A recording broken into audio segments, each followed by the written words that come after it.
to get the ghost car effect, what you're going to want to do is get a clip like this of a car driving by, have your camera or phone on a tripod. Here's an example.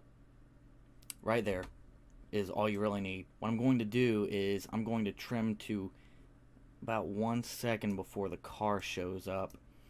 You're going to play it, and then you're going to click on the clip, right click until you get the clip menu to pop up, and we are going to look for add a frame hold right here.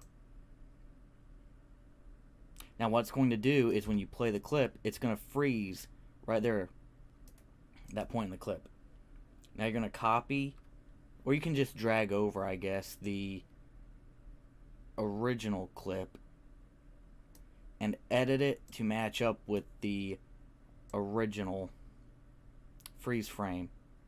Now click on the one that actually has the video showing, go to opacity, lower it to about 40 or 50, and then replay the clip from the beginning.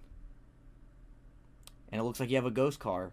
If you want to look closely, it looks like you can see through the car because of the freeze frame.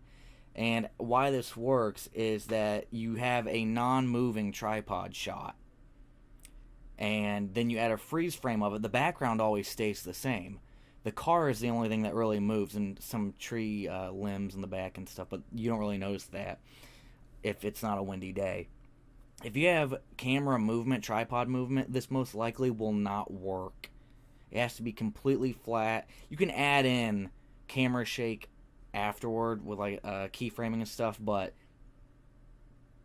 who really wants that, honestly? If it's trying to get like a cool effect, you won't notice it if there's camera shake, but I like the way this looks. It looks like it's actually floating at like certain points, and it pops out of nowhere. So if you like this tutorial, if it helped you, if it's a cool effect, like, share, and subscribe most of all.